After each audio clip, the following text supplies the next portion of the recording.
திருப்பி ஏசாயா தீர்க்கதரிசியின் புஸ்தகம் 64வது அதிகாரத்திற்கு நேராக நம்முடைய சிந்தைகளை திருப்பலாம். ஏசாயா தீர்க்கதரிசியின் புஸ்தகம் 64வது அதிகாரம். எல்லாரும் வாசித்து வந்திருப்பீர்கள் என்று சொல்லி இயேசுவின் நாமத்தில் நினைக்கிறேன். வாசித்தவர்கள் சத்தம் வராமல் சொல்லுங்க. அல்லேலூயா. 64வது அதிகாரம் 4வது வசனத்தில் வாசிக்கலாம். தேவனே உமக்கு காத்திருக்கிறவர்களுக்கு நீர் செய்பவைகளை நீரே அல்லாமல் உலகம் தோற்ற முதற்கொண்டு ஒருவரும் கேட்டதில்லை, செவியால் உணர்ந்ததும் இல்லை, அவைகளை கண்டதும் இல்லை. அல்லேலூயா. கர்த்தருக்கு காத்திருக்கிறவர்களுக்கு நீர் செய்பவைகளை நீரே அல்லாமல் உலகம் தோற்ற முதற்கொண்டு ஒருவனும் கேட்டதும் இல்லை, செவியால் உணர்ந்ததும் இல்லை, அவைகளை கண்டதும் இல்லை. கண் காணவும் இல்லை, காது கேட்கவும் இல்லை, செவி உணர்ந்ததும் இல்லை. ஆமென். அழகாக ஏசாயா தீர்க்கதரிசியினுடைய இந்த புஸ்தகத்துல பாபிலோனிய சிறை இருப்பில் இருந்து இஸ்ரவேல் ஜனங்கள் ஜெபிக்கிற ஒரு பாவ மன்னிப்பின் ஒரு ஜெபத்தை அல்லது மனம் திரும்புதலினுடைய ஜெபத்தை தான் இந்த 64வது சங்கீதத்தில் வாசிக்கிறோம். என்ன ஜெபிக்கிறாங்க அப்படின்னா, ஆண்டவரே நீர் உமக்காக காத்திருக்கிற உம்முடைய ஜனங்களுக்கு, கர்த்தருக்காக யாரெல்லாம் காத்திருக்கிறாங்களோ அவளுக்கு ஒரு பொழுதும் நீர் செய்கிறதை ஒருவரும் கண்டதும் கிடையாது, கேட்டதும் கிடையாது, உணர்ந்ததும் கிடையாது. ஆகனால நீர் எங்களுக்கு இதை செய்யும், நாங்க உம்முடைய கரத்துக்காக காத்திருக்கிறோம். அவனுடைய ஜெபம் என்ன அப்படின்னா, சிறையிருப்பில் இருந்து இவர்களுக்கு ஒரு விடுதலை தேவை. இவருடைய பாவத்தின் நிமித்தமாக, அக்கிரமத்தின் நிமித்தமாக இவர் அடிமைகளாக பாபிலோன் தேசத்துக்கு கொண்டு போகப்பட்டார்கள். கர்த்தருடைய மகா பெரிதான கோபத்துக்கு இரையாகி போனதுனால ஒரு விடுதலைக்காக அவர் ஜெபிக்கிற ஒரு ஜெபத்தை தான் நம்ம இங்கே பார்க்கிறோம். அந்த 5வது வசனத்தை நீங்க வாசித்தீங்க அப்படின்னா அந்த ஜெபத்தினுடைய தொடர்ச்சி நமக்கு புரியும். வாசிங்க 5வது வசனம். மகிழ்ச்சியாய் நீதியை செய்கிறவர்களையும் உம்முடைய வழிகளில் உம்மை நினைக்கிறவர்களையும் சந்திக்கிறீர். நாங்களோ அவைகளுக்கு விரோதமாக, நீதிக்கு விரோதமாக பாவம் செய்தோம், உம்முடைய வழிகளில் நடவாதபடிக்கு பாவம் செய்ததினால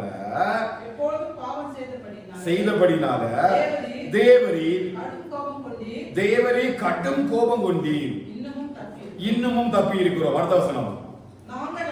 நாங்கள் அனைவரும் தீட்டானவர்கள் போல இருக்கிறோம், எங்களுடைய நீதிகள் எல்லாம் அழுக்கான கந்தையை போல இருக்குது. 5வது வசனம் சொல்றாங்க, மகிழ்ச்சியாய் நீதி செய்கிறவர்களை எப்பொழுது சந்திக்கிறீர், ஆனா எங்களுடைய நீதி எப்படி இருக்குது, அழுக்கான கந்தையை போல இருக்குது. இப்ப நாங்க எல்லாம் பெரிய ஆபத்துல இருக்கிறோம். இந்த ஆபத்துல இருந்து நாங்க யாருக்காக காத்திருக்கிறோம் அப்படின்னா, ஆண்டவராகிய தேவனுக்காக காத்திருக்கிறோம். நிச்சயமா நீர் யாரோ உமக்காக காத்திருக்கிறார்களோ அவருடைய எல்லாருக்கும் நீர் நினைத்து வைத்திருக்கிறதையும் செய்து வைத்திருக்கிறதையும் ஒருவனும், உண்மை தவிர ஒருவனும் அறிய முடியாது என்கிற ஒரு ஜெபத்தை வைக்கிறாங்க. எதற்காக? ஒரு டெம்பரரியா ஒரு விடுதலை தேவை இவங்களுக்கு. அந்த அடிமைத்தனத்திலிருந்து ஒரு விடுதலை தேவை. அதனால இந்த ஜெபத்தை தேவ சமூகத்தில் வைக்கிறது மாத்திரமல்ல, எங்களுடைய நீதியை கொண்டு முன்ன வச்சா எங்க நீதி எப்படி இருக்குது, அழுக்கான கந்தையை போல இருக்குது. எங்களுடைய வழிகளை நாங்க செக் பண்ணி பார்த்தோம்னா எங்களுடைய பாதைகள் எல்லாம் தேவனுக்கு விரோதமாக இருக்குது. அப்ப எங்க நீதினாலே எங்களுக்கு விடுதலை கிடைக்காது, எங்களுடைய பாவத்தின வழிகளினாலே அந்த பாதைகளினாலே எங்களுக்கு என்ன கிடைக்காது, விடுதலை கிடைக்காதுன்னு அழகா ஒரு ட்ரிக் பண்றாங்க பாருங்க. இப்ப 10வது வசனத்தை வாசிங்க. உமது பரிசுத்த பட்டணங்கள். யாருடைய பரிசுத்த பட்டணம்? கர்த்தருடைய பரிசுத்த. இப்ப சொல்றாங்க, சரி எங்களை விட்டுருங்க, நீங்க உங்க பட்டணத்தை பாருங்க இல்லையா. இப்ப அழகா எப்படி போட்டு விடுறாங்க பாருங்க. அவங்க என்ன நினைச்சாங்கன்னா, ஒருவேளை ஆண்டவர் அந்த பரிசுத்த பட்டணங்களை பார்த்து பரிசுத்த பட்டணத்தை விடுதலையாக்கும் பொழுது இந்த கூட்டத்தோடு கூட நம்மளும் தப்பிவிட்டு விடலாம் அப்படி ஜெபிக்கிறாங்க இல்லையா. ஆண்டவரே உமது பரிசுத்த பட்டணங்கள்லாம் வனாந்திரமா இருக்குது. சீயோன் எப்படி இருக்குது? நம்ம சீயோன் எப்படிப்பட்ட நகரம்னு பார்த்தோம் புதன்கிழமை. எப்படி பார்த்தோம்? சீயோனை கர்த்தர் தெரிந்தெடுத்து அவர் அதுல வாசம் பண்ணும்படி பிரியமா இருந்தார். அப்படி தெரிந்தெடுக்கப்பட்ட சீயோன் எப்படி இருக்குது? வனாந்திரமா இருக்குது. யார் வாசம் பண்ணிட்டு இருந்தா? தேவன் வாசம் பண்ணும்படி எடுத்த சீயோன் இப்போ வனாந்திரமா இருக்குது. இவங்களோட வாழ்க்கையெல்லாம் வளர்ச்சிட்டாங்க. தங்களுடைய பாவத்தினால ஒரு விடுதலை கிடைக்காதுன்னு தெரியும், நீதினால விடுதலை கிடைக்காதுன்னு தெரியும். இப்ப தேவன் இறங்கணும். இறங்குறதுக்கு இவ என்ன பண்ணாங்கன்னா, கட்டிடங்களையும் அந்த பட்டணங்களையும் கத்தத்தை காட்டுறாங்க. என்ன காட்டுறாங்க? ஆண்டவரே சீயோனை பாருங்க, உங்களுடைய பரிசுத்த பட்டணத்தை பாருங்க. அடுத்து என்ன சொல்றாங்க? எருசலேம் எருசலேம் பாழாய் கிடக்குது. எருசலேம் தேவனுடைய நகரம். அந்த இடத்துல சாலமோன் பெரிய ஒரு ஆலயத்தை கட்டி பிரதிஷ்டை பண்ணி தேவ மகிமையினால நிறைந்திருந்த அந்த பரிசுத்த பூமி எப்படி இருக்குது? பாழாய் கிடக்குது. அது அர்த்தம் சொன்னாங்க, எங்கள் பிதாக்கள் உம்மை துதித்த பரிசுத்தமும் மகிமையான எங்களுடைய ஆலயம் அக்கினிக்கு இரையாகி. அடுத்தது, கர்த்தாவே இவைகள் இப்படி இருந்தும். ஐயோ, என்ன ஒரு பரிதாபம் பாருங்க. இப்ப சீயோனும் எருசலேமும் ஏன் வனாந்தராட்சி? ஏன் அக்கினிக்கு இரையாச்சு? இவங்களுடைய பாவங்களை நிமித்தம். அப்ப எப்படி ஜெபிக்கணும்? எங்க பாவங்களை மன்னித்து. ஏன் தானியேல் ஜெபிக்கிற, ஆண்டவரே நாங்கள் உமக்கு விரோதமாய் பாவம் செய்தோம். கெட்ட குமாரன் ஜெபிக்கிறார், தகப்பனே உமக்கு விரோதமாகவும் பரத்துக்கு விரோதமாக பாவம் செய்தேன், இனி உம்முடைய பிள்ளை என்று சொல்வதற்கு இல்ல, ஒரு வேலைக்காரனா வச்சிருக்கோம். நீ எப்படிதான் ஜெபிக்கணும்? நீ எப்படி ஜெபிக்கிறா? உன்னுடைய வாழ்க்கையை மறைச்சிட்டு இவ பரிசுத்த பட்டணங்கள் மேல, ஆண்டவரே நீங்க அங்க வாசம் பண்ணினீங்க, உம்முடைய மகிமை ஆலயத்தில் இருந்தது, ஆனா எங்களுக்கு ஒரு பிரச்சனை இல்ல, அது இடிக்கப்பட்டு கிடக்கிறது இல்லையா, அது நிமித்தமாக எங்களை விடுதலையாக்கும். என்ன ஒரு அழகான ஜெபம் இல்லையா? அவங்க நினைச்சிட்டாங்க நம்ம இப்படி சொன்னா ஆண்டு நினைச்சிருவாரு, இறங்கிடுவார் அப்படின்னு நினைச்சிட்டாங்க. கர்த்தாவே இவைகள் இப்படி இருந்தும் அடக்கி கொண்டிருப்பீரோ, எங்களுக்கு கூட பிரச்சனை இல்லை, நாங்க அடிமை நேரத்துல சந்தோஷமா தான் இருக்கிறோம். பாபிலோன்ல எல்லாம் இருக்குது, எல்லாம் ஜாலியா ஆடலாம் பாடலாம் என்ஜாய் பண்ணலாம். இதுக்கு தானே நாங்க எருசலேமில் ஆசைப்பட்டோம். எருசலேமில் சீயோனில தேவனுடைய மகிமை விளங்கி கொண்டிருந்த இடத்துல விக்கிரங்கள் எல்லாம் கொண்டு வச்சு அந்த எகிப்திய ஜனங்களை போல நாங்க எல்லா விதமான ஆடம்பரத்தை வச்சு தேவனுடைய வீட்டை கள்ளர் குகையா மாற்றினதுனாலதான் கர்த்தர் அந்த வீட்டையே விட்டுட்டாங்க. ஹல்லேலூயா. இப்ப என்ன காரணம் காட்டுறாங்கன்னா, எங்களுக்காக இதை என்ன செய்யலாம், செய்ய வேண்டாம். யாருக்காக செய்யும்? உம்முடைய பரிசுத்தம். ஆண்டு இறங்குவாரா? மனுஷனை ஏமாற்றுவது போல தேவனை ஏமாற்றி விடலாம், கர்த்தரை ஏமாற்றி விடலாம் நினைக்கிறாங்க. இல்ல, இவங்க இப்ப தேவை விடுதலை, ஒரு அடிமைத்தனத்திலிருந்து விடுதலை. இவங்க மறுபடியும் ஆண்டவருடைய அடிமைத்தனத்திலிருந்து விடுதலையை கொண்டு வந்து மறுபடியும் சீயோன்ல எருசலேமில் கொண்டு வச்சா இவங்க மறுபடியும் திரும்புவாங்களா? ஆண்டவர் சொன்னார், இந்த ஜனம் வணங்கா கழுத்துள்ள ஜனம். ஹல்லேலூயா. அப்படிப்பட்ட ஜனமாக தான் இந்த ஜனங்கள் வாழ்ந்தாங்க. அப்ப இவங்க ஒரு விடுதலைக்காக எதிர்பார்க்கிறாங்க. இப்போ 2வது வசனம் வாசிங்க, 64:2 வாசிங்க. தேவரீர் வானங்களை பிரித்திறங்கி உருக்கும் அக்கினி எரிவாய் போலவும் அக்கினி தண்ணீரை பொங்க பண்ணுமாய் போலவும் பர்வதங்கள் முன்பாக உருகும்படி செய்யும். பாருங்க, தேவரீர் வானத்தை கிழித்து இறங்கி, நீர் இறங்கி வந்து எல்லாவற்றையும் உருகி போகும்படி செய்து எங்க எதிராளிகள் சத்துருக்களை எல்லாம் உடைத்து போடும், நாங்க ஓடி போயிடும். ஏன் அப்படின்னா, இதுக்கு முன்னாடி இவங்க கண்கள்னால கண்ட சில அற்புதங்களை 3வது வசனத்தில் சொல்றாங்க பாருங்க.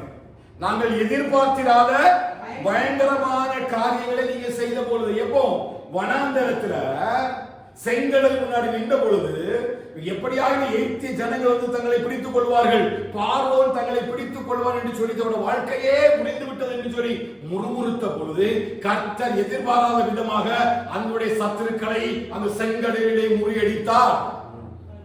ஆண்டவர் சொல்ற, அவங்க சொல்லி ஞாபகப்படுத்துறாங்க, ஆண்டவரே நாங்க எதிர்பார்த்திராத போது ஒரு காரியம் செய்தீங்க, ஒரு அற்புதம் செய்தீங்க, ஒரு நன்மையை செய்தீங்கல்ல, அது போல நீங்க திடீர்னு வானத்திலிருந்து இறங்கி வந்து அக்கினினால எல்லாவற்றையும் அடித்து உங்களுடைய சன்னதி முன்பு எல்லாமே உருகி போகட்டும்.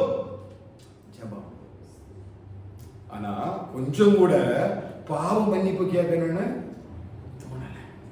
என்ன காரணம் காட்டுறாங்க? ஆண்டவர் முன்பு சில அற்புதங்களை காரணம் காட்டுறாங்க, அவருடைய பரிசுத்த பட்டணங்களை காரணம் காட்டுறாங்க. இது எல்லாவற்றையும் காரணம் காட்டி ஆண்டவருக்கு ஒரு ஐடியா கொடுக்குறாங்க. என்ன ஐடியா கொடுக்குறாங்கன்னா, ஆண்டவரே நீ வானத்தை கிழித்து கீழே இறங்கி வாரு. ஹல்லேலூயா. அதன் பிறகுதான் அந்த 4வது வசனத்தை அங்க பரிசுத்த ஆவியாருடைய உந்துதலோடு விடுறாங்க. என்ன எழுதுறாங்கன்னா, உமக்கு காத்திருக்கிறவர்களுக்கு நீர் செய்பவைகளை நீரே அல்லாமல் ஒருவனும் கண்டதும் கிடையாது, கேட்டதும் கிடையாது, உணர்ந்ததும் கிடையாது. விசுவாசிக்கிறீங்களா? கர்த்தருக்காக யார் எல்லாம் காத்திருக்கிறார்களோ அவருடைய வாழ்க்கையில தேவன் செய்கிற காரியத்தை இந்த உலகத்துல ஒரு மனுஷனாலும் காணவும் கேட்கவும் முடியாது. இவர்கள் அந்த வனாந்தரத்துல செங்கடலில கண்ட அந்த அற்புதத்தினால, கண்களினால கண்ட அற்புதத்தினால, அப்படிப்பட்டதாக ஒரு அற்புதத்தை எதிர்பார்த்து இந்த பாபிலோனிய அந்த இடத்திலிருந்து ஒரு விடுதலை, அடிமைத்தனத்திலிருந்து ஒரு விடுதலை கிடைக்கும் என்ற ஒரு எண்ணத்தோடு நோக்கத்தோடு கூட சில சாக்கு போக்குகளை சொல்லி ஜெயத்துக்காக ஆண்டவரை ப்ளீஸ் பண்றாங்க. ஹல்லேலூயா. ஆனா நீ ஆண்டவருக்காக காத்திருக்காம இருந்தா உனக்கு ஒண்ணுமே என்ன செய்யாது, கிடைக்காது.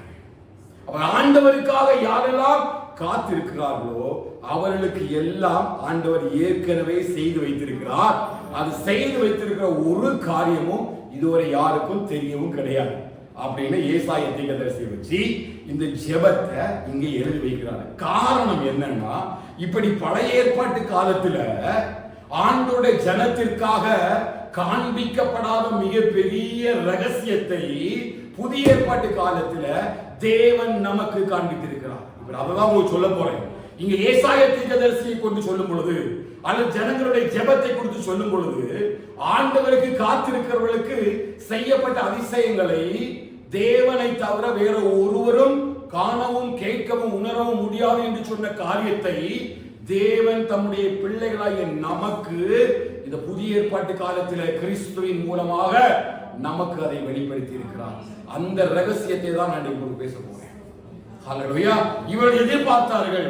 என்ன எதிர்பார்த்தார்கள் அப்படின்னா, முழுமையான ரகசியத்தை அல்ல, டெம்பரரியான ஒரு விடுதலை, ஒரு நிரந்தரமான ஒரு விடுதலை அல்ல, ஒரு சாதாரணமான விடுதலையை அடிமைத்தனத்திலிருந்து எதிர்பார்த்தார்கள். ஆனால் தேவன் நமக்கு நிரந்தரமான ஒரு விடுதலையை தந்திருக்கிறார்.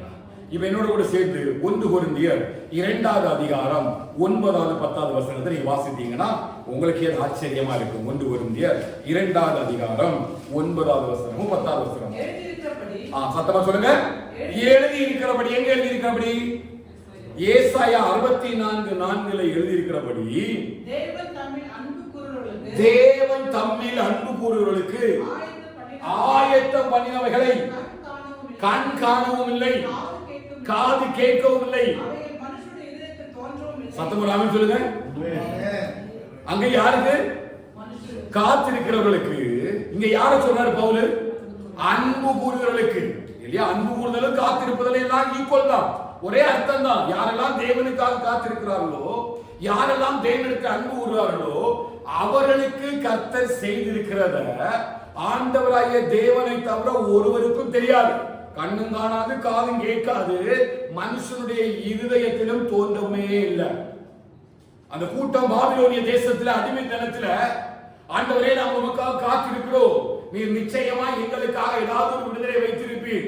ஏனென்று சொன்னால் வனாந்தரத்திலே செங்கடலிலே நாங்கள் எதிர்பாராத நேரத்தில் பெரிய அதிசயங்களாக எங்களுக்கு காண்பித்தீர். அப்படிப்பட்ட அதிசயத்தை நாங்கள் கண்களால் கண்டிருக்கிறோம். அப்படிப்பட்ட ஒரு அதிசயத்தை மறுபடியும் காணும்படி விரும்புகிறோம். நீர் எங்களுக்காக எல்லாவற்றையும் செய்து வைத்திருக்கிறீர் என்று சொல்லி ஜனங்கள் ஜெபித்தார்கள்.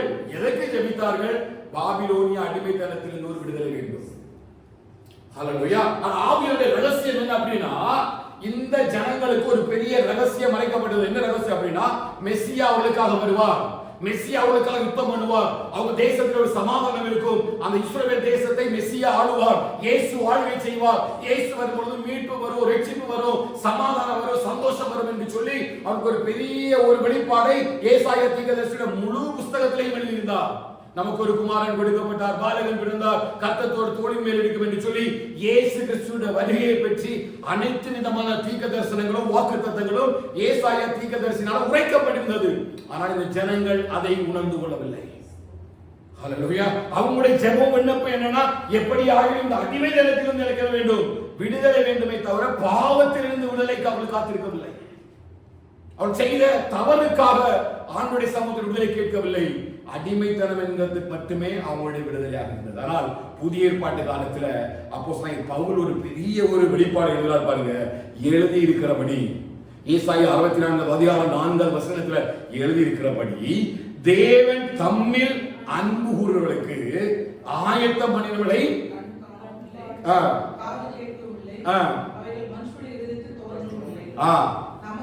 நமக்கோ, யாருக்கோ? நமக்கோ யாரு? நமக்கோ யாரு? தேவனிடத்தில் காத்திருக்கிறவர்களுக்கும் தேவனிடத்தில் அன்பு கூறுவர்களுக்கும். எல்லாருக்கும் இல்ல, யாருக்கும் தெரியாது, யாருக்கும் என்ன செய்ய முடியாது, இருதயத்தில் தோன்றவும் இல்லை, உணரவும் இல்லை. ஆனால் கொரிந்து சபைக்கு அழகாக அப்போஸ்தலன் பவுல் எழுதும் பொழுது, யாரெல்லாம் அவனுக்கு அன்பு கூறுகிறார்களோ, யாரெல்லாம் அவனுக்காக காத்திருக்கிறார்களோ அவர்களுக்கு தேவன் அவைகளை தமது ஆவியினாலே வெளிப்படுத்தினார். புரியுதா? புரியுதா? அவரிடத்தில் அன்பு கூறுவர்களுக்கும் யாரெல்லாம் அவருக்காக காத்திருக்கிறார்களோ அவர்களுக்கும் தேவன் தம்முடைய ஆவியினாலே எதை வெளிப்படுத்தினார்? இந்த ரகசியத்தை. எதை ஆண்டவர் தமக்கு பிரியமானவர்களுக்கு காத்திருக்கிறவர்களுக்கு ஆயத்தம் பண்ணி வச்சிருக்கிறாரோ அத்தனை விதமான ரகசியங்களையும் அவர் தம்முடைய ஆவியினாலே நமக்கு என்ன செய்திருக்கிறார்? வெளிப்படுத்தி இருக்கிறார். ஹல்லேலூயா! நம்ம எல்லாம் எவ்வளவு ஆசீர்வதிக்கப்பட்டோம் என்று சொல்லி பாருங்கள். நாம் இஸ்ரவேலர் அல்ல, ஆனாலும் கர்த்தர் நம்மை தெரிந்தெடுத்ததினால நமக்கு ஆவிக்குரிய இஸ்ரவேலர் என்று சொல்லி ஒரு பெரிய ஆசீர்வாதத்தை தேவன் இந்த பூமியிலே தந்து, கர்த்தர் நமக்கு தந்திருக்கிற மிகப்பெரிய ஆசீர்வாதம் என்னன்னா, இந்த உலகத்தினுடைய கண்களுக்கு காணாதது, உலகத்தினுடைய செவிகளுக்கு கேட்காதது, உலகத்தில் உள்ள ஜனங்களுக்கு உணர முடியாத பெரிய ஒரு அதிசயத்தை கர்த்தர் எனக்கு வெளிப்படுத்தி இருக்கிறார். தேவனுக்குரிய காரியங்களை ஒரு மனுஷனால அறிய முடியுமா? ஒரு மனுஷனுக்குரிய காரியங்களை ஒரு மனுஷனால் நினைச்ச முடியாது, எளிதாக அறிய முடியாது. அப்படியானால் இந்த உலகத்துல எந்த மனுஷனுக்கும் கிடைக்கக்கூடாத மிகப்பெரிய ஒரு அபிஷேகம் என்ன அப்படின்னா, தேவனுக்குரிய காரியங்களை நாம் அறியும்படி நமக்கு கற்றுக்கிறார். புரியுதா? தேவனுக்குரிய காரியங்களை வேற யாராலும் சொல்ல முடியாது, அறியவே முடியாது. இஸ்ரவேல் ஜனங்கள் எவ்வளவோ ட்ரை பண்ணாங்க, எவ்வளவோ ஆண்டவர் தம்முடைய சித்தத்தை, தன்னுடைய இருதயத்தினுடைய காரியத்தை அவளுக்கு வெளிப்படுத்தும்படி எத்தனையோ முறை நான் உங்களை சேர்த்துக் கொள்ள மனதாய் இருந்தேன் என்று சொல்லி தன்னுடைய ஏக்கத்தை எல்லாம் அந்த ஜனங்களுக்குள்ள வைத்தாலும் அந்த ஜனங்கள் அவரை அறியாமலே போய்விட்டார்கள். ஹல்லேலூயா! அதனால பவுல் சொல்றார், என் சகோதரராகிய இஸ்ரவேலுக்கு பதிலாக நானே சபிக்கப்பட்டவனாய் மாறிவிட வேண்டும் என்று விரும்புகிறேன். என்று சொன்னால் இன்னும் இயேசுவை அறியாததினால, இன்னும் அவரை ஏற்றுக்கொள்ளாததினால, இன்னும் அவரை இரட்சகராய் தெரிந்து கொள்ளாததினால இன்றைக்கும் அவரை என்ன செய்கிறார்கள்? பரலோக ராஜ்யத்துக்கு தூரமாக இருக்கிறார்கள். ஆனால் தேவன் நமக்கோ, ஹல்லேலூயா, அவர் எனக்கோ தேவனுக்குரிய காரியங்களை அறியும்படி அவர் எனக்கு ஒரு பெரிய கிருபை தந்திருக்கிறார்.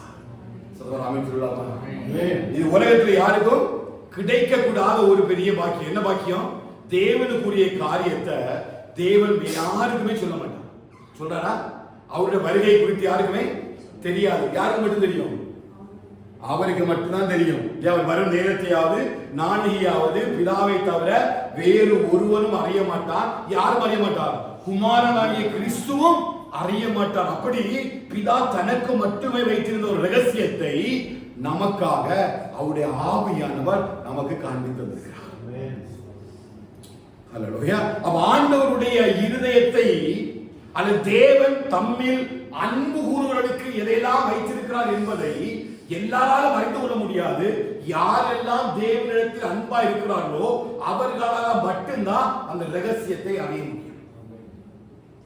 ஒரு மனுஷன் தேவனிடத்தில் அன்பா இருந்தா மட்டும்தான் தேவன் எதற்காக என்னை ரட்சித்தார், எதற்காக இந்த பூமியில என்ன கொண்டு வந்தார், எதற்காக அந்த சபைக்குள்ள வைத்திருக்கிறார் என்கிற ரகசியத்தை, இந்த உலகத்தில் நான் ஏன் வைக்கப்பட்டிருக்கிறேன் என்பதை குறித்த ரகசியம் யாருக்கு மட்டும்தான் கிடைக்கும்? அன்பு கூறும் மட்டும்தான் கிடைக்கும். அப்படி அன்பு கூறுவதால் மட்டும்தான் ஆண்டவராகிய இயேசுவை புரிந்து கொள்ள முடியும். அதனாலதான் இன்னைக்கு அநேக பேர் அப்படிப்பட்ட கிருபை இல்லாதனாலதான் என்ன பண்ணிட்டாங்கன்னா அவரிடத்தில் உள்ள அன்பை விட்டுட்டு விலகி உலகத்துக்கு நேராக போயிட்டாங்க. அவர் ரெண்டு விதமான காரியத்தை அப்போஸ்தலன் பவுல் இந்த கொரிந்து சபைக்கு எழுதுறார். என்னன்னா, ஒன்று ஆண்டவராகிய தேவனிடத்தில் உள்ள அன்பும், இன்னொன்று உலகத்தின் மேல உள்ள அன்பும். ஆண்டவராகிய தேவனிடத்தில் அன்பு கூறுகிறவர்களுக்கு கர்த்தர் பெரிய ஒரு ஆசீர்வாதத்தை இந்த உலகத்தில் வைத்திருக்கிறார். ஒரு பெரிய கிருபை நமக்கு தந்திருக்கிறார். அப்ப ஆண்டவரிடத்தில் அன்பு கூறும்படி நம்ம மாறினால் மட்டும்தான் அந்த பெரிய கிருபைகளை என்ன செய்ய முடியும்? பெற்றுக்கொள்ள முடியும். அல்லேலூயா! ரெண்டு விதமான ஆசீர்வாதத்தை அவர் காண்பித்து கொடுக்க முடியும். ஒன்று யாக்கோபு 1ஆம் அதிகாரத்தில் வந்தீங்கன்னா, யாக்கோபு 1ஆம் அதிகாரம் 12வது வசனத்தை வாசிக்கலாமா? யாக்கோபு 1:12 வாசிங்க. சோதனையை சகிக்கிற மனுஷன் பாக்கியவான். சோதனையை சகிக்கிற மனுஷன் பாக்கியவான். அவன் உத்தமன் என்று விளங்கின பின்பு கர்த்தர் தம்மிடத்தில் அன்பு கூறுகிறவர்களுக்கு வாக்கும் வாக்குத்தத்தம் பண்ணின ஜீவ கிரீடத்தை பெறுவார். நாமே சொல்லுவாங்க. உலகத்துல ஆண்டவரிடத்துல யாரெல்லாம் அன்பு கூறுகிறார்களோ, யாரெல்லாம் ஆண்டவருடைய அன்பு கூறுறீங்க? உலகத்தின் மேல யாரும் அன்பு செய்யுங்க. யாரெல்லாம் தேவன் மேல அன்பு வச்சிருக்கிறீங்க? நான் காட்டி தர போறேன். இப்ப நம்ம வெளியா சொல்லிடலாம், சபையில உட்கார்ந்து நம்ம சொல்லலாம் எனக்கு என்ன இல்ல, உலகத்தின் மேல அன்பு இல்லைன்னு சொல்லிடலாம். ஆனா வேதம் சொல்லுது உலகத்தின் மீது உள்ள அன்பு உண்டானால் பிதாவின் இடத்துல உங்களுக்கு அன்பே இல்ல. 1 யோவான் வாசிக்கப்பட்ட 2ஆம் அதிகாரத்தை வாசிக்கும் பொழுது அங்கே அழகா யோவான் எழுதினார், உலகத்திலும் உலகத்தில் உள்ளவைகளிலும் அன்பு உண்டால் உங்களிடத்தில் பிதாவினுடைய அன்பு இல்லை. அப்ப பிதாவினுடைய அன்பு உங்களிடத்துல இருந்துன்னா கர்த்தர் உங்களுக்கு என்ன வச்சிருக்காரு கேட்டீங்கன்னா ஜீவ கிரீடத்தை வைத்து. சாதாரண சொல்லுங்க அவங்க என்ன வச்சிருக்காரு? சத்தமா அப்படின்னா என்னது? ஜீவ கிரீடம் ஒண்ணு நமக்கு வச்சிருக்கிறார். யாருக்குன்னா யாரெல்லாம் கர்த்தரிடத்துல மட்டும் அன்பு கூறுறாங்களோ அவங்களுக்கு மட்டும்தான் ஜீவ கிரீடம் ஒண்ணு இருக்குது. இந்த ஜீவ கிரீடம் எங்க இருக்குது? பரலோகத்துல வைக்கப்பட்டிருக்கிறது. இந்த பரலோகத்துல வைக்கப்பட்டிருக்கிற ஜீவ கிரீடத்தை குறிச்ச அறிவு எல்லாருக்கும் இருக்காது. அப்படி எல்லாருக்குள்ளயும் இந்த ஜீவ கிரீடத்தை குறித்த அறிவு இருந்தாச்சுன்னா நிச்சயமா நம்முடைய வாழ்க்கை முறை எப்படி இருக்கும்? புரியுதா? தமிழ் பேசுற புரியுதா? இப்ப ஜீவ கிரீடத்தை நான் உனக்கு தருவேன் சொன்னாரு இல்லையா? நீ என்ன நேசிக்கிறியா? Yes, of course I love you. நீ என்ன நேசித்தா நான் உனக்கு என்ன தருவேன்? ஜீவ கிரீடத்தை தருவேன். அப்ப ஜீவ கிரீடத்தை தருவேன் என்று சொன்ன ஆண்டவர் இடத்துல நம்ம எதை நோக்கி பிரயாணப்படணும்? ஜீவ கிரீடத்துக்கு நேரம் நம்ம வாழணும் இல்லையா? நான் உங்களுக்கு சொல்றேன், நீ இந்த காரியத்தை செய்தா நான் உங்களுக்கு கிஃப்ட் தருவேன்னு சொல்றேன். நீங்க என்ன பண்ணுவீங்க? அந்த கிஃப்டை எப்படியாவது பெற்றுக்கொள்ள வேண்டும் என்பதற்காக நிறைய பேர் கற்றுக்கொள்ளணும் பண்றோம். சின்ன பிள்ளை என்ன பண்ணுவாங்க? எப்படியாவது கிஃப்ட வாங்கிடணும் அப்படின்னு. ஆண்டவர் கிஃப்ட் வச்சிருக்காரு. என்ன கிஃப்ட்னா the crown of life. அப்படின்னா ஜீவ கிரீடத்தை கர்த்தர் நமக்கு வைத்திருக்கிறார். இது உலகத்துல எல்லாருக்கும் கிடைக்காது. நீ அபிஷேகம் பண்ணப்பட்ட உடனேயோ, நீ வேத வாசிக்கிறதுனாலயோ, நீ விசுவாசியா வாழ்றதுனால ஒண்ணும் கிடையாது. கர்த்தர் உன்னை சோதித்து பார்க்கும் பொழுது கர்த்தருடைய அன்பு உனக்குள்ள இருந்தா மட்டும்தான் he will testify you. யார் டெஸ்ட் பண்ணுவா? யார் அவருடைய அன்பை செக் பண்ணுவா? நான் உங்களுக்கு கர்த்தருடைய அன்பு இருக்கான்னு பார்த்தா என்ன ஏமாத்திடுவீங்க இல்லையா? ஆனா கர்த்தர் நமக்கு என்ன செய்றாரு? ஒரு பெரிய டெஸ்ட் வைக்கிறார். சோதனையை சகிக்கிற மனுஷன் பாக்கியவான். யாக்கோபு எழுதுறாரு, சோதனையை சகிக்கிற மனுஷன் பாக்கியவான். அதுக்கப்புறம் அவன் சோதனையில உத்தமன். என்ன சோதனை அப்படின்னா இவன் என்னிடத்துல அன்பா இருக்கிறான். ஆபிரகாமை கர்த்தர் எதுக்கு சோதித்தார்?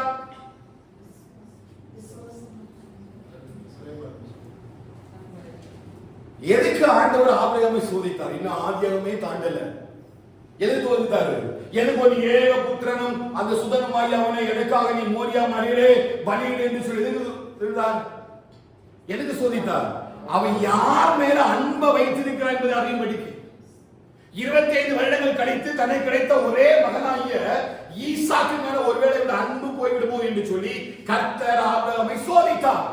யாக்கோபு அதைதான் அடையாளம் கட்டி எழுதுறார். என்ன அடையாளம் அப்படின்னா சோதனையை சகிக்கிற மனுஷன் பாக்கியவான்.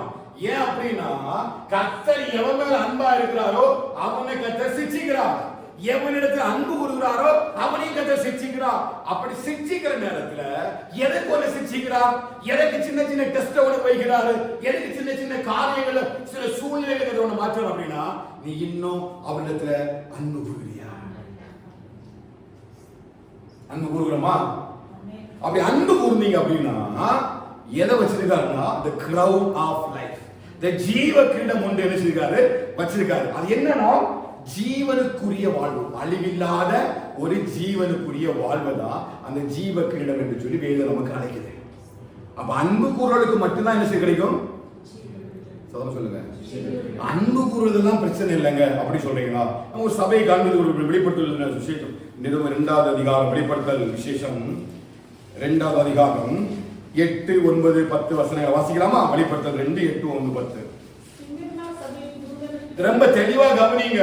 ஜீவ கிரீடம் ஒன்று சொல்லப்பட்டிருக்குது. கர்த்தர் எடுத்த அன்பு கூறுகிறவர்களுக்கு ஜீவ கிரீடம் ஒன்று என்று கர்த்தர் வைத்திருக்கிறார் இல்லையா? அவருடைய அன்பு எப்படி சோதிக்கப்படுதுன்னு பாருங்க.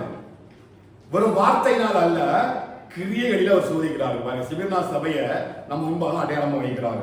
சிபிர்னா சபையின் தூதனுக்கு முந்தினவரும் பிந்தினவரும் உன் கிரியைகளையும்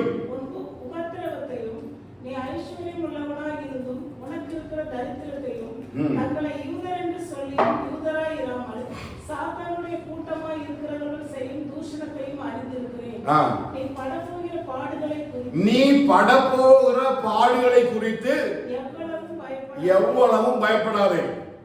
இதோ நீங்கள் சோதிக்கப்படும் பொருட்டாக பிசாசானவன் உங்களில் சிலரை காவலில் போடுவான். 10 நாள் உபத்திரப்படுவீர்கள். ஆகிலும் மரண பரியந்தம் உண்மையாயிரு. அப்பொழுது சத்தம் போடாம சொல்லுங்க. சிவனா சபைக்கு என்ன சொல்றாரு?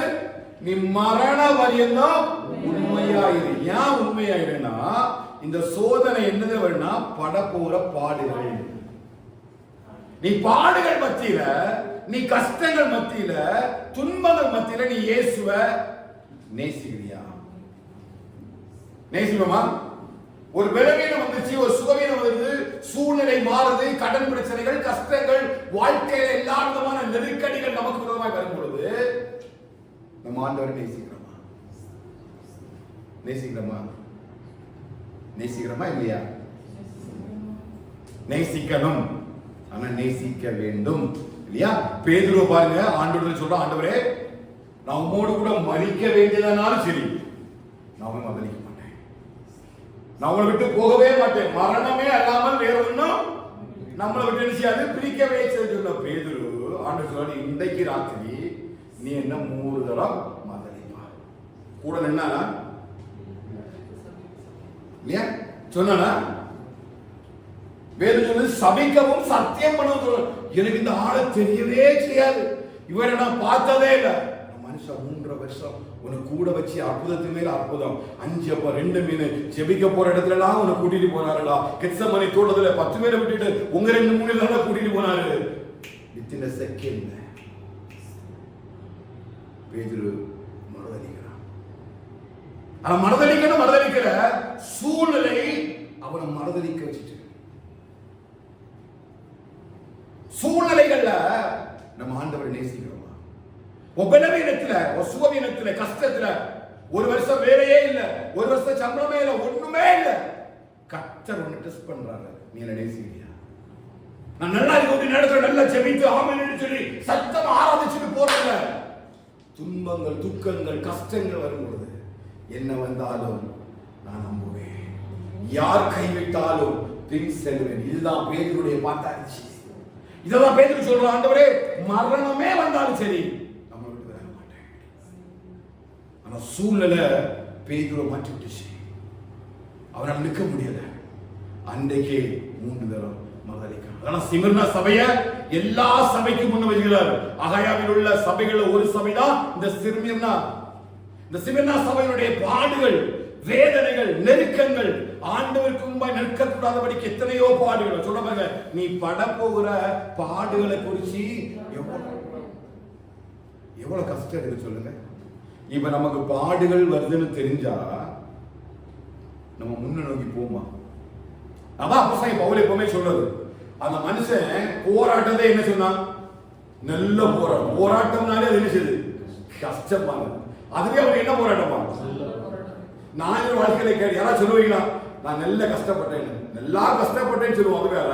நான் நல்ல கஷ்டப்பட்டேன்னு சொல்லுவீங்களா?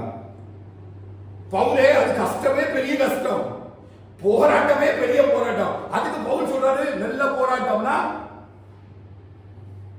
புரிஞ்சுக்கங்க. அவன் பாடுகள் படும் பொழுது சபை நிற்கணும். துன்பம் வரும், துக்கம் வரும், கஷ்டம் வரும். கடைசி நாட்களில சத்துரு எழுப்பி எப்படியாவது இந்த விசுவாசத்தை விட்டு வழி விலகப்படும்படி, தேவனை விட்டு தூரமாய் போகும்படி சில சூழ்நிலைகளை ஏற்படுத்துவார். அப்படி சூழ்நிலை வரும்பொழுது நீ மரணம் அறியணும். நீ உண்மையா இருந்தா மட்டும்தான் ஜீவ கிரீடம். ஏசாயா அதான் சொல்றாரு, அவன் வாழ்க்கையை சொல்றாங்க, எங்களுடைய நீதி அழுக்கான கந்த, எங்களுடைய வழிகள் சரியான வழிகள் கிடையாது, நாங்கள் தேவனை விட்டு தூரம் போறோம். அவர் கோபம் கொண்டு எங்களை விட்டு விலகிட்டார். இன்னைக்கு பரிசுத்தமான பட்டணங்கள் எல்லாம் பாழாய் கிடக்கின்றன. தேவனுடைய ஆலயம் சீயோன் இன்னைக்கு எப்படி இருக்குது? வனாந்தரமா இருக்குது. காரணம் என்ன தெரியுமா? நாங்க மரண பரியந்த உண்மை இல்லை. எங்க வாயினால ஆண்டவர் ஆராதிச்சோம், எங்களுடைய இருதயம்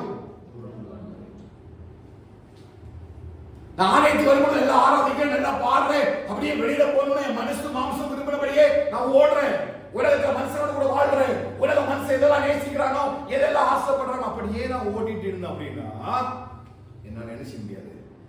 ஆண்டவராகிய இயேசுவை நேசிக்க முடியாது. நான் ஓடுகிற ஓட்டத்தில் என்ன உண்டு?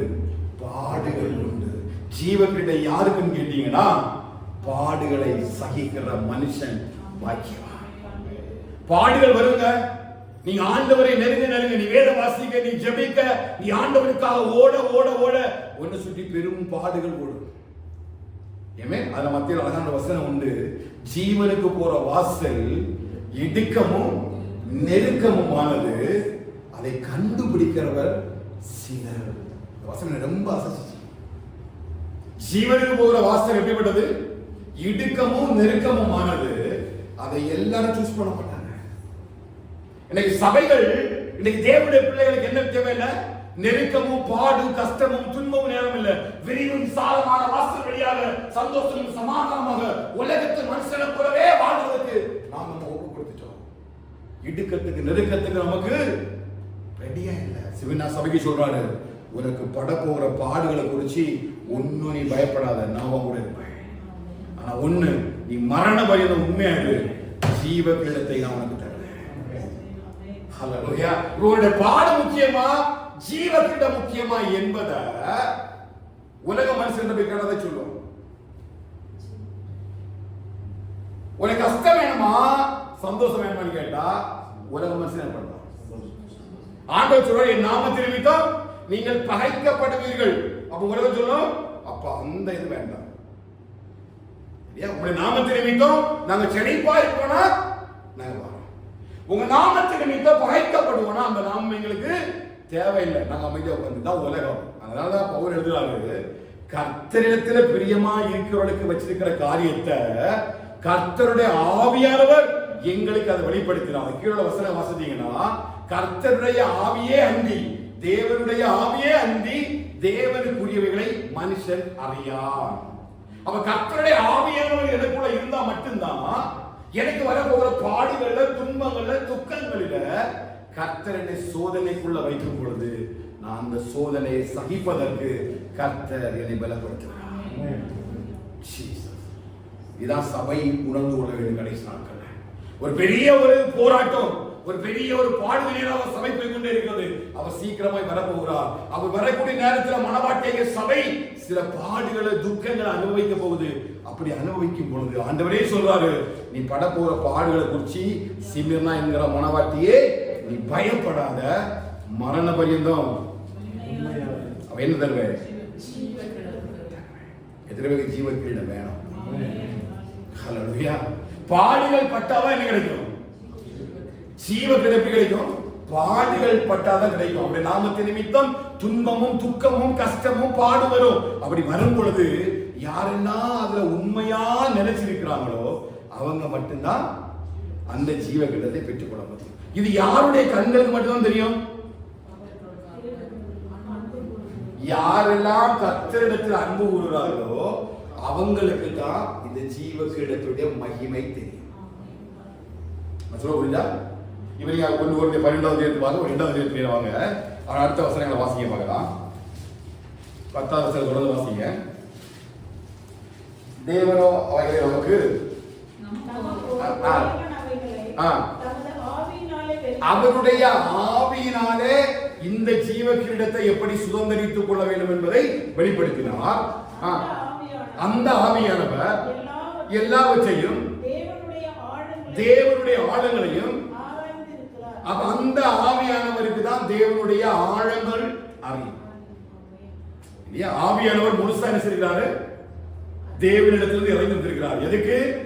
நமக்கு அதை உணர்த்தும்படியாக வந்திருக்கிறார். அப்ப தேவனுடைய ஆவியானவர் தேவனுடைய ஆழங்களை ஆராய்ந்து அறிந்து வைத்திருக்கிறார். அந்த ஆவியானவர் என்ன சொல்றார் அப்படின்னா, நீ அன்பு கூறுகிற உனக்கு, கர்த்தரிடத்தில் அன்பு கூறுகிற உனக்கு முதலாவது கர்த்தர் என்ன வச்சிருக்காருன்னா ஜீவ கிரீடத்தை வச்சிருக்கிறார்.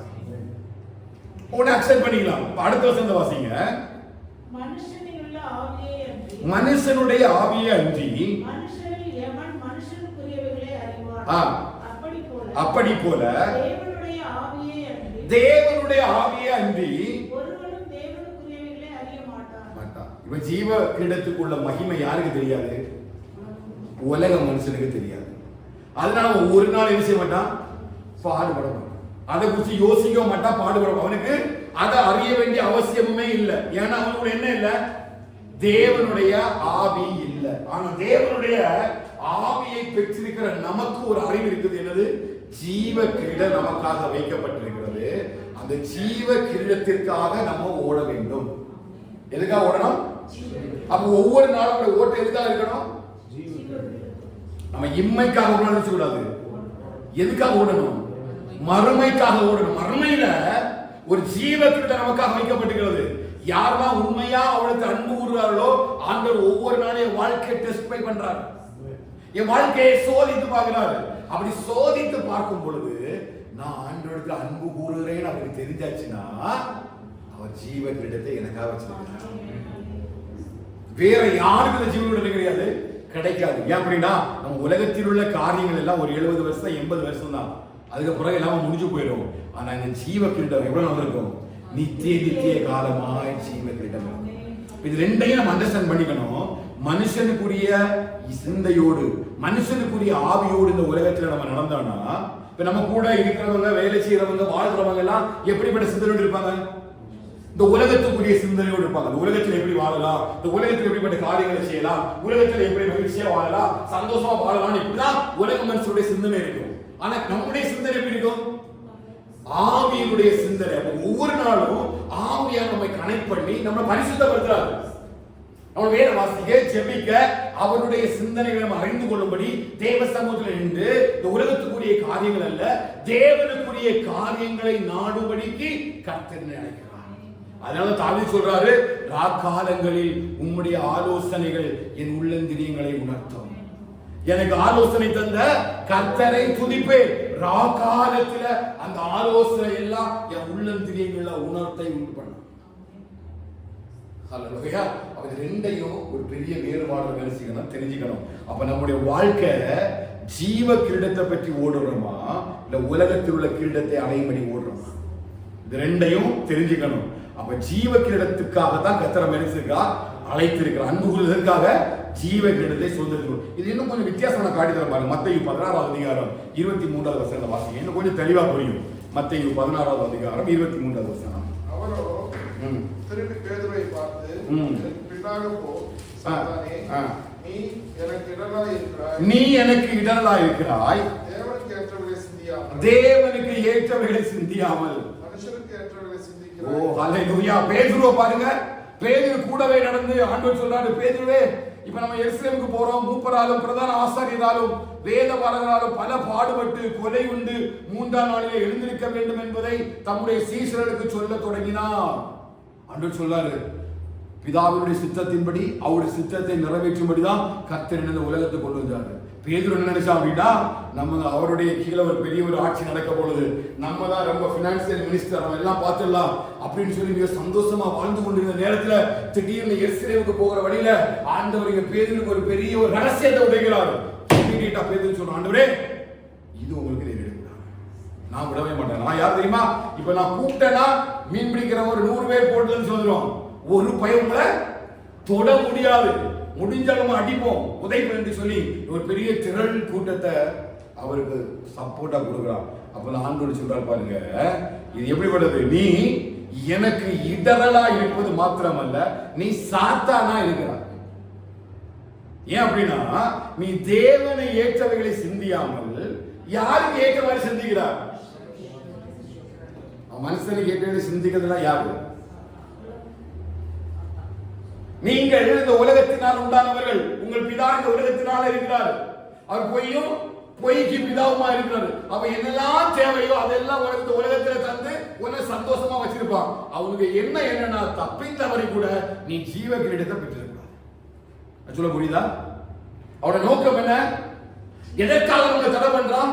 எதற்காக நம்முடைய விசுவாசத்தை உடைக்கிறான்? எதற்காக நம்முடைய வேத வார்த்தையை உடைக்கிறான்? எதற்காக ஆவிக்குரிய வாழ்க்கையை உடைக்கிறான்? எதனால நம்ம தேவனோட ஐக்கியத்தை உடைக்கிறான்? ஒண்ணே ஒண்ணுதான், நீ என்ன வேணாலும் பண்ணு தம்பி, உனக்கு உலகத்துல என்ன வேணுமோ நான் தாரேன், கவலையே படாது, எல்லாம் என்னுடையதான், எல்லாமே சரி, எனக்கு சித்தமான எல்லாம் கொடுக்குறேன், எல்லாம் தாரேன். ஆனா தயவு செய்து என்ன பண்ணாத, ஜீவ கிரீடத்தை தாங்க. இது யாருக்கு தான் தெரியும்னு கேட்டீங்கன்னா, ஆவிக்குரிய மனுஷனுக்கு தான் அந்த உணர்வு இருக்கும். திடீர்னு என்ன 10 பேர் அடிக்க போறாங்க, என்ன உடைக்க போறாங்கன்னு சொன்னா, இப்ப என்ன தோணும், 4 பேர் சப்போர்ட் கூட்டிட்டு மகேஷ்லாம் கொண்டு போய் வாங்கினா அப்போ அடிக்க போகணும்னு சொன்னா அப்படிதான் இருக்கும். ஆனா கர்த்தருடைய ஆவி என்ன சொல்லும், நீ பாடுபடும்படி தான் கர்த்தரோட நினைச்சிருக்காரு, அழைத்திருப்பாரு, நாமத்தின் மகிமைக்காக இதை செய்யறது. ரெண்டு வித்தியாசம். அப்ப தேவனுக்குரிய ஆவிகளை உடையவனுடைய வாழ்க்கை நமக்கு நல்லா தெரியும். அவருடைய வாழ்க்கை எதை நோக்கி இருக்கு பாத்தீங்கன்னா, ஜீவ கிரீடத்தை நோக்கி இருக்கும். போகிற பாதையெல்லாம் ஜீவ கிரீடத்தை நோக்கி இருக்கும். என்ன கஷ்டம் வந்தாலும், என்ன பாடு வந்தாலும், என்ன சூழ்நிலை வரும், அதனால அப்போஸ்தலன் பவுல் சொன்னாரு, கிறிஸ்துவோட அன்பை விட்டு என்னை எவ்வளவு உபத்திரமோ பாடோ கஷ்டமோ நஷ்டமோ என்ன வந்தாலும் சரி, இயேசு மேல உள்ள அன்பை நான் எதுக்கும் விட்டு தர மாட்டேன். ஏன்னா எனக்கு என்ன தெரியும் தெரியுமா, இந்த உலகத்துல நல்ல போராட்டத்தை போராடுவேன், என் ஓட்டத்தை முடிப்பேன், எனக்காக நீதியின் கிரீடம் உண்டு பரலோகத்தில் வைக்கப்பட்டிருக்காங்க. இதுதான் தேவனுடைய ஆவியை உடைய ஒரு மனுஷன் சொன்னா. தேவனை அறிகிற அறிவின் மேன்மைக்காக எல்லாத்தையும் ஏன் சொன்னா, நம்மளால சொல்ல முடியுமா? இந்த உலகத்துல எல்லாத்தையும் விட்டுட்டு அவரை அறிகிற அறிவுக்காக எல்லாத்தையும் விட்டு கொடுக்கிறேன்னு தப்பி தவறி கூட நம்ம என்ன மாட்டோம்,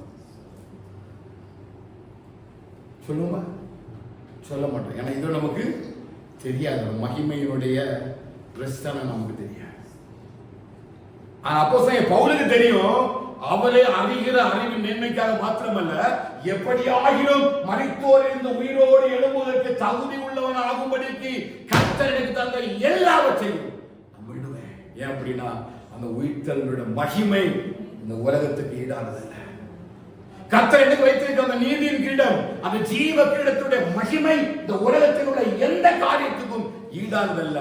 என்ன வந்தாலும் நான் ஜீவ கிரீடத்தை அடைந்து கொள்ளும்படி எல்லாவற்றையும் விட்டுட்டு அந்த ஜீவ கிரீடத்துக்காக ஓடுவேன். பழைய ஏற்பாட்டு காலத்துல அந்த ஜனங்களுக்கு மறைக்கப்பட்ட காரியத்தை புதிய ஏற்பாட்டு காலத்துல எந்த தகுதியும் இல்லாத எனக்கு கர்த்தர் காண்பித்திருக்கிறார். ஹல்லேலூயா.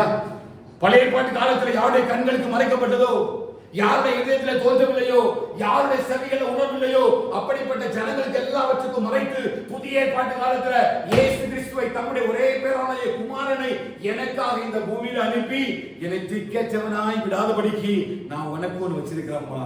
நீ ஓடுகிற ஓட்டை எனக்கு தெரியும், நீ படுகிற பாடு தெரியும், உன் நிந்தை தெரியும், உன் அவமானம் தெரியும், உன் சூழ்நிலை தெரியும், என் நாமத்துக்காக நீங்க படுற எல்லா பிரயாசத்தை நான் பார்க்கிறேன், கவலைப்படாத. இது உண்மையாது, மரண வரைந்த உண்மையாது.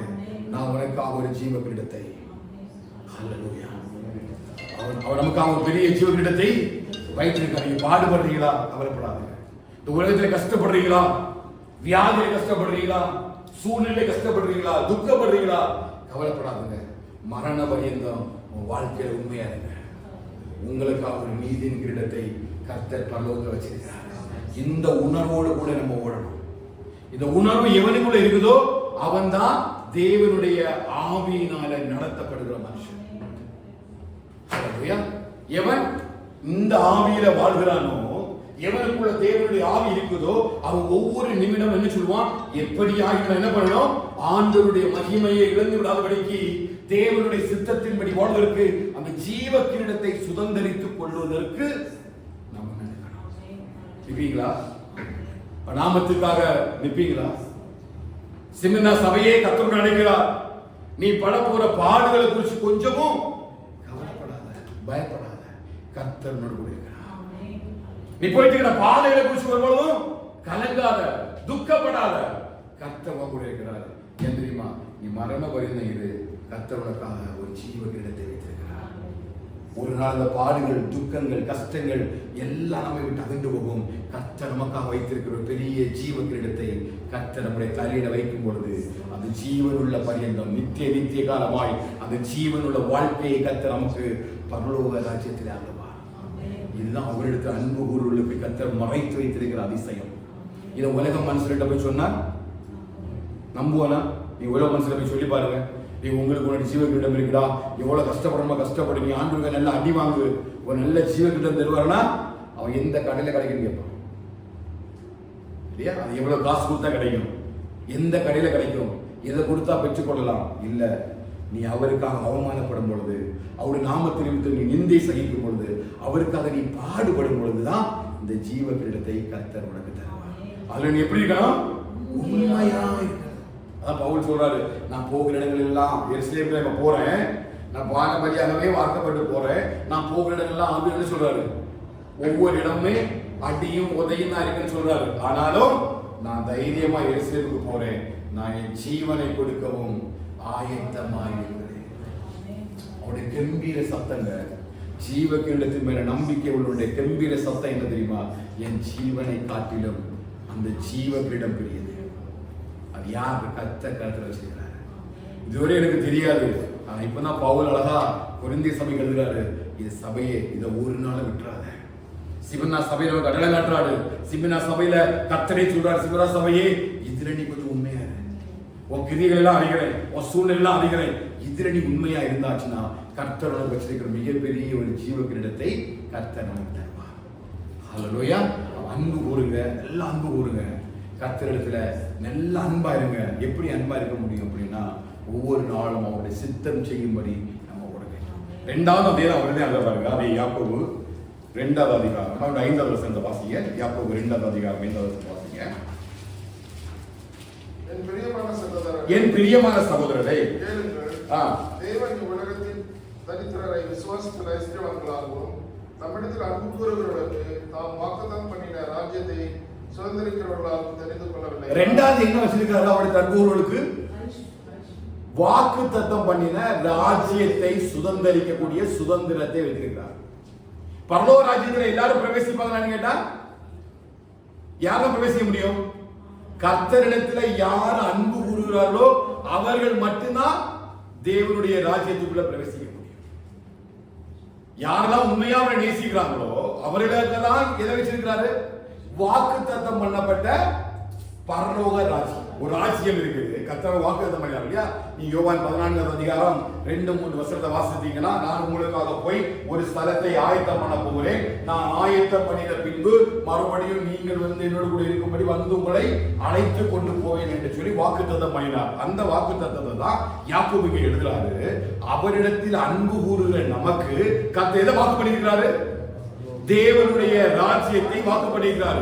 அப்படி தேவனுடைய ராஜ்யத்தை வாக்கு பண்ணியிருக்கிற நமக்கு அவரிடத்தில் அன்பு கூர்ந்தா மட்டும்தான் அந்த ராஜ்யத்துக்குள்ள பிரவேசிக்கும் இல்லையா? மத்தேயு 5வது அதிகாரத்தில் அவர் சொன்னாரு, ஆவியில எளிமை உள்ளவர்கள் பரலோக ராஜ்யம் அவர்களுடைய. அதே 5வது அதிகாரம் 10வது வசனத்தை வாசித்தீங்கன்னா அர்த்தம் என்ன சொல்றாங்க? நீதி நிமித்தம்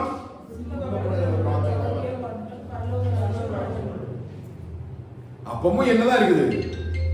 துன்பமா இருக்குது இல்லையா? அப்பவுமே யார் வந்து நீதி நிமித்தம் துன்பப்படுகிறார்களோ அவர்களுக்கு தான் பரலோக ராஜ்யம்.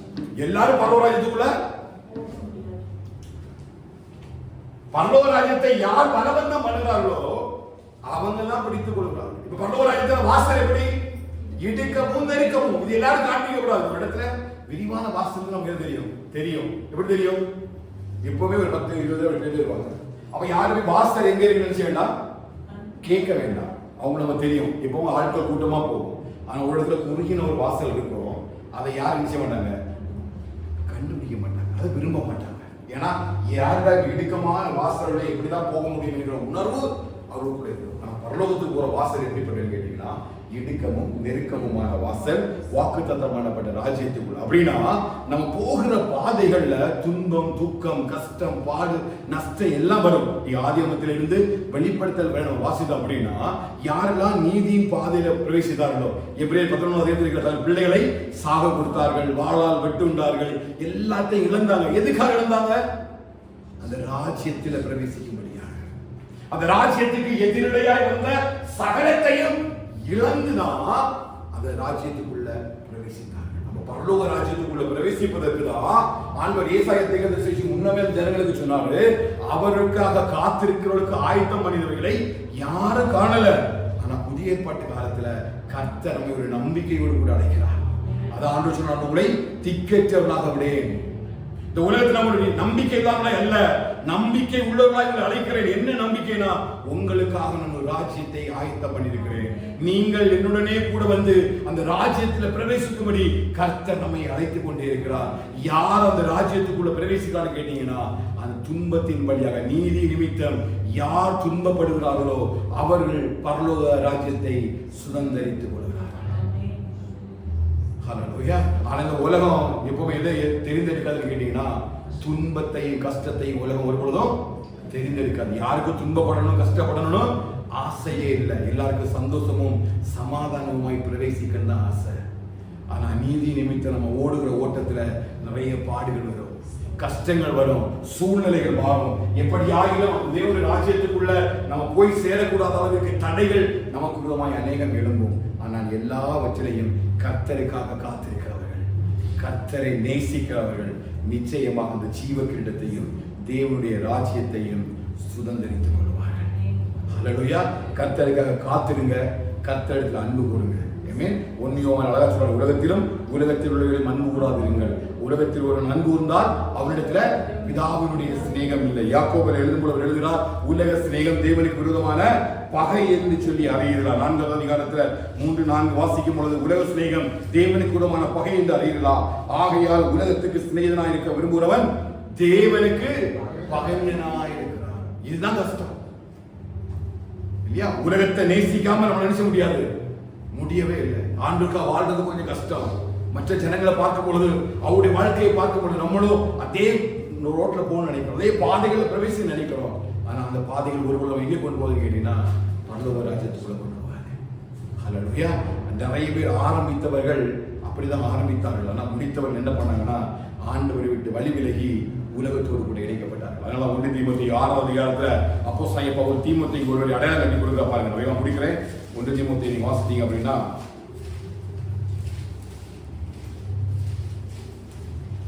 2 தீமோத்தேயு 4வது அதிகாரம் 10வது வசனத்தை வாசிங்க. ஏனென்றால் தேமா இப்பிரபஞ்சத்தின் மேல் ஆசை வைத்து, பல தேமா இப்பிரபஞ்சத்தின் மேல் ஆசை வைத்து என்னை விட்டு பிரிந்து தெசலோனிக்கே பட்டணத்துக்கு பாருங்க. அவன் அந்த இடத்துல பவுல் வந்து சிறைசாலையில் இருக்கக்கூடிய நேரத்துல என்ன பண்ணிட்டான் அப்படின்னா, அந்த பாடு கஷ்டம் எல்லாம் வேண்டான்னு பவுலை விட்டு பிரிஞ்சு போயிட்டான். தெசலோனிக்கே பட்டணத்துக்கு போனான். ஏன்னா தெசலோனிக்கே பட்டணம் ஒரு வணிக நகரம். அங்க வாழ்க்கையில ஆசீர்வாதமா, ஊழியத்துல சமாதானமா, எல்லா விதமான காரியங்களும் சந்தோஷமா இருந்தனால பவுலுக்கு வந்து அவர் அடையாளத்தை கொடுக்குறாங்க. என்ன அடையாளம் கொடுக்குறான் அப்படின்னு கேட்டீங்கன்னா, தேமாவை நான் முன்னாடி வைக்கிறேன். அவன் ஊழியத்தை ஆரம்பிக்கும் பொழுது அவனை குறிச்சு பவுல் எழுதும் பொழுது என்ன எழுதப்படுத்தீங்கன்னா, அவனுக்கு உடன் ஊழியக்காரன் இல்லை. கொலோசியர் 4வது அதிகாரம் 14வது வசனத்தை வாசிங்க. கொலோசியர் 4:14 வாசித்தீங்கன்னா தேமாவை குறிச்சு என்ன எழுதாரு பாருங்க. 4:14. இந்த நிருபம் உங்களுக்கு வாசிக்கப்பட்ட பின்பு இது லவோதிக்கா சபையில், கொலோசியர் 4:14, பிரியமான வைத்தியனாகிய லூக்காவும் தேமாவும் உங்களுக்கு என்ன செய்கிறார்கள்? வாழ்த்துதல் சொல்கிறார்கள். அப்ப தேமா அப்போஸ்தலன் பவுல் கூட ஊழியத்துக்கு இருந்தவன், ஒரு உடன் ஊழியக்காரன். பிலோமேன் எழுதுறாரு. பிலோமேன் 24 வாசித்தீங்க அப்படின்னா அவன் உடன் ஊழியக்காரன் என்று சொல்லி அங்க அடையாளப்படுத்தா பாருங்க. பிலோமேன் 24 வாசிங்க.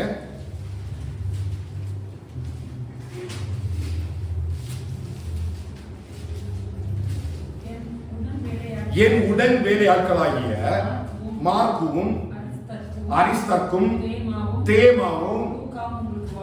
யாரு தேமா? யாரு? அப்போஸ்தலன் பவுல் கூட தன்னுடைய ஊழிய பிரயாணத்துல உடன் ஊழியக்காரனா இருந்து சபைகளை நிறுவுவதற்கு மிகவும் உதவி செய்த ஒரு மனுஷன் தான் யாரு? இப்ப தேமா என்ன பண்ணிட்டா அப்படின்னா, ஊழியத்தை நல்லா ஆரம்பிச்சான். ஆனா கடைசியோட முடிவு எப்படி பாத்தீங்கன்னா, இந்த உலகத்தின் மீது ஆசை வைத்து அப்போஸ்தலன் பவுலை விட்டு பிரிஞ்சு போயிட்டான். இப்ப போகிற இடம்லாம் அடி வாங்கிட்டு இருக்கிறான். தேமாவனால முடியல. பகல் எல்லாரும் நல்ல சந்தோஷமா தான் வாழ்றாங்க. உலக மனுஷனை பார்க்கறது சமாதானமா சந்தோஷமா வாழ்றாங்க.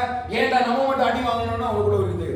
அதான் பவுல் தீமோத்தேயுக்கு அடையாளப்படுத்துறாரு. தன்னுடைய விசுவாசத்தின் உத்தம குமாரன் என்று சொல்லி அழைக்கப்படுகிற தீமோத்தேயுக்கு ஒருவனை காட்டி கொடுக்கிறாரு. தீமோத்தேயுவே, ரொம்ப கேர்ஃபுல்லா இரு. நான் ஒருத்தனை சொல்றேன், என் உடன் ஊழியக்காரனா இருந்து ஊழியத்தை தொடங்கி என் கூட எல்லாவற்றிலையும் ஓடிக்கொண்ட மனுஷன் என்ன பார்த்தா திடீர்னு உலகத்தின் மீது ஆசைச்சிட்டான். உலகத்தின் மீது கண்கள் போனதுனால என்ன பண்ணிட்டான்னா என்ன விட்டு போயிட்டான் அப்படின்னா ஊழியத்தை விட்டு. அப்போ உலகத்தின் மீது கண்கள் வைக்கப்படும் பொழுது அதான் யாக்கப்படுறாரு, உலக சிநேகம் தேவனுக்கு விரோதமான பகையாக இருக்குது. உலகத்தின் ஜனங்களோடு கூட ஐக்கியம், உலகத்தின் ஜனங்களுடைய ஆசைகள் எல்லாம் என்ன கொஞ்சம் கொஞ்சமா எங்க விலக்குதுன்னா ஜீவ கிரீடத்தில் இருந்து தேவனுடைய ராஜ்யத்தில் இருந்து என்ன விலக்கி கொண்டு வந்தது. தேவனுடைய வாழ்க்கை அளவுதான் கர்த்தரிடத்தில் அன்பு கூர்ந்து முழுதுமாய் தங்களை தேவனுக்கு என்று சொல்லி ஒப்பு கொடுத்திருந்த உடன் ஊழியக்காரர்கள் தான் அரிஸ்தர்க்கு, லூக்கா, மார்க்கு, இவங்க எல்லாமே அப்போஸ்தலனாகிய பவுல் கூட ஊழியத்தில் பிரயாணப்பட்டவர்கள் தான்.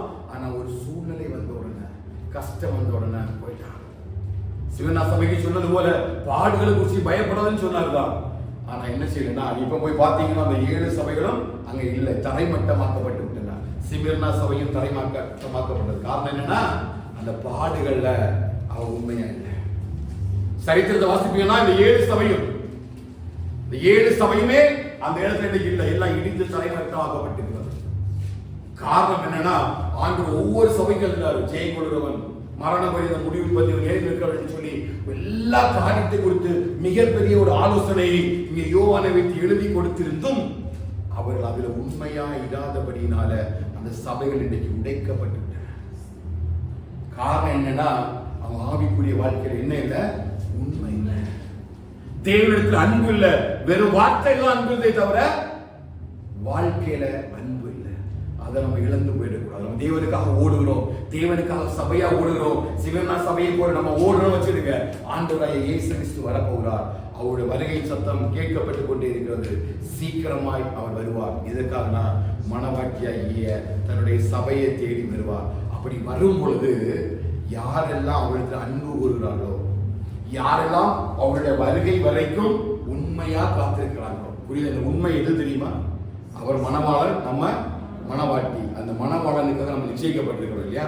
அப்ப கடைசி வரையிலையும் நம்ம யாருக்காக நிச்சயிக்கப்பட்டிருக்கிறோமோ அவங்களுக்காக என்ன செய்யணும்? உண்மையா காத்திருக்கணும். அந்த திருமண நாள் வருகிறது வரையிலும் என் மணவாளன் வருவார், என்னோட என்கேஜ்மெண்ட் முடிஞ்சாச்சு, திருமணத்துக்கான ஆயத்தம் நடக்குது என்று சொல்லி மணவாளனுக்கு உண்மையாக யாரெல்லாம் கடைசி வரை காத்திருக்கிறார்களோ, அல்லேலூயா. இடையில ஒரு மணவாளன் கிராஸ் ஆகிறான். யாரு? உலகம்.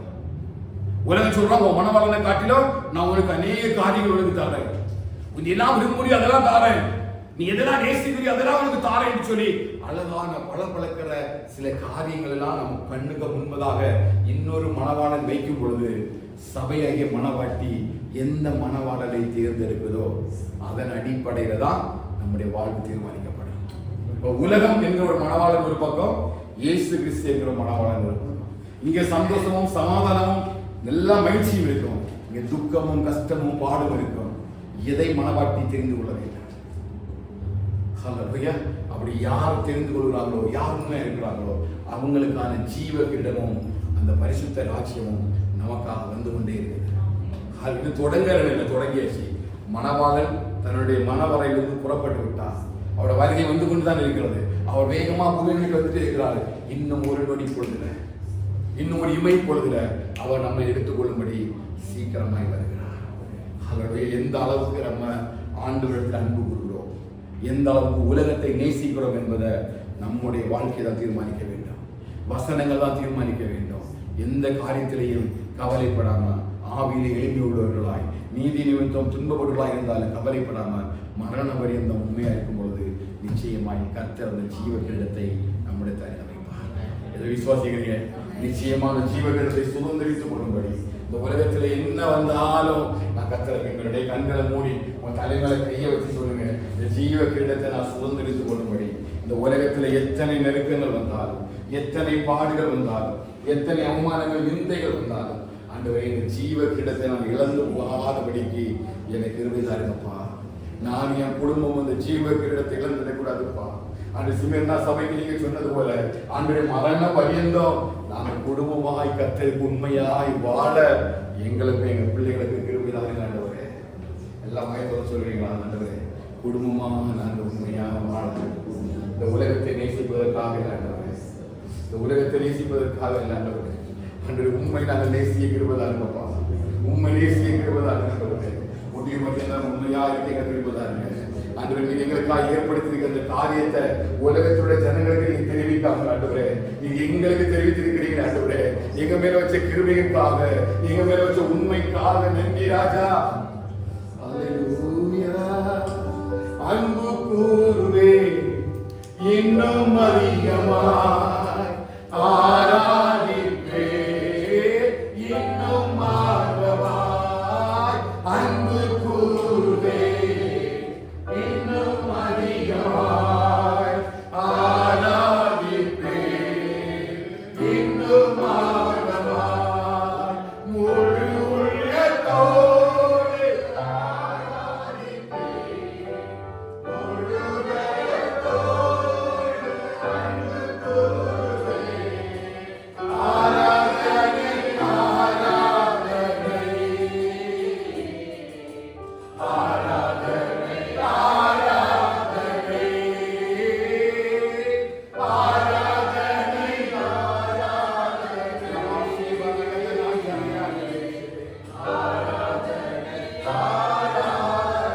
அவர்களை எழுந்திருக்கலாமா? ஆராதனை ஆராதனை ஆராதனை ஆராதனை அன்பு கூறுவே இன்னும் அதிகமாய் ஆராதிப்பே இன்னும் ஆர்வமாய் அன்பு கூறுவே இன்னும் அதிகமாய் ஆராதிப்பே இன்னும் ஆர்வமாய் முழு உள்ளத்தோடு ஆராதிப்பே முழு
பலத்தோடு அன்பு கூறுவே ஆராதனை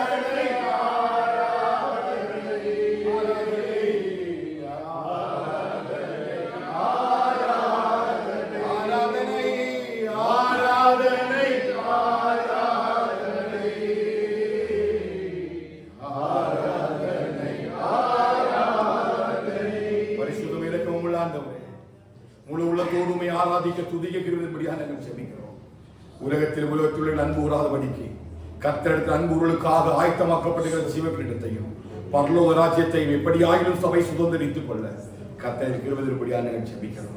சிமென்னா சபையும் தேமாவும் உண்மையாக ஒரு எடுத்துக்காட்டாக வைக்கப்பட்டிருக்கிறோம் ஆண்டவரே. 2 பேரும் தம்முடைய மரண பயணம் உண்மையாயிராதபடி ஆண்டவரே அப்பா அந்த ஜீவக்கிரீடத்தையும் பரலோக ராஜ்யத்தை இழந்து போனதை நாங்கள் பார்க்கிறோம் ஆண்டவரே. அப்படிப்பட்ட சூழலுக்குள் நாங்கள் தள்ளப்பட்டு விடாதவர்களாக அலங்கரிக்கப்பட்ட நல்ல மனவாட்டியாக எங்கள் ஆண்டவராகிய இயேசு கிறிஸ்துவாகிய மணவாளன் எங்களை சந்திக்கிறது வருகிறேன் ஆண்டவரே. நாங்கள் அன்று உண்மையாய் உண்மை நேசிக்க உண்மையாய் இடத்தில் அன்பு கூற எந்த சூழ்நிலையிலும் ஆண்டவருடைய ஜீவக்கிரீடத்தையும் தேவனுடைய ராஜ்யத்தை இழந்து விடாதபடிக்கு கர்த்தரை கண்மணி போல பாதுகாத்துக் கொள்ளுங்க. தொடர்ந்து உண்மை ஆராதிக்க கிருபை தாருங்கப்பா. இந்த வாரம் நடக்கிற எல்லா ஊழியங்களையும் கர்த்தர் ஆசீர்வதிங்க. சமாதானத்தின் தேவனோடு கூட இருக்கும்படியாக நாங்கள் ஜெபிக்கிறோம். வேலைக்கு போகிற ஒவ்வொரு பிள்ளைகளையும் கர்த்தர் ஆசீர்வதிக்கும்படியாக நாங்கள் ஜெபிக்கிறோம். கர்த்தருடைய பிரசன்னத்துக்குள்ள முழுமாக ஒரே மறைத்துக் கொள்ளும்படியாக நாங்கள் ஜெபிக்கிறோம். தேவனுடைய கிருபையோட பிள்ளைகளோடு கூட இருக்கட்டும். தேர்வு எழுதுகிற பிள்ளைகளோடு கூட கர்த்தருடைய கிருபை இருக்கும்படியாக நாங்கள் ஜெபிக்கிறோம். பலவீனத்தோடு சுயத்தோடு இருக்கிற பிள்ளைகளோடு கூட கர்த்தருடைய கிருபை நல்ல பலத்தையும் சுகத்தையும் தரும்படியாக நாங்கள் ஜெபிக்கிறோம். கர்த்தாவை ஸ்தோத்தரிக்கிறோம். ஆசீர்வதிங்க. இந்த வாரம் நடக்கிற எல்லா ஊழியத்திலும் வீட்டு கூட்டங்களிலும் கர்த்தருடைய கரம் இருந்து எங்களோடு கூட நடத்தும்படியாக நாங்கள் ஜெபிக்கிறோம். கர்த்தாவை முற்றிலுமாய் தாழ்த்தோடு கர்த்தாவை ஒப்புக்கொள்கிறோம். துதியும் கனமும் மகிமை எல்லாம் உங்களுக்கு செலுத்துகிறோம். இயேசுவின் நாமத்தில் ஜெபிக்கிறோம் எங்கள் ஜீவனுள்ள நல்ல பிதாவே. ஆமென். எல்லாம் சேர்ந்து சொல்லுவோம். என் ஆத்துமாவே கர்த்தரை ஸ்தோத்திரி, என் முழு உள்ளமே ஸ்தோத்திரி. என் ஆத்துமாவே கர்த்தரை ஸ்தோத்திரி. ஆமென். ஆமென். ஆசீர்வாதம் நம்முடைய கர்த்தராகிய இயேசுவின் கிருபையும் பிதாவாகிய தேவனுடைய அன்பும் பரிசுத்த ஆவியின் ஸ்நேகமும் இன்றும் என்றும் சதா காலங்களிலும் ஆண்டவராகிய இயேசு வரைவரையும் சகல பரிசுத்தவான்களோடு கூட தங்கியிருப்பதாக. ஆமென். ஆமென். ஆமென். ஹல்லேலூயா. ஹல்லேலூயா. ஹல்லேலூயா. கர்த்தரை ஆசீர்வதிப்பாராக.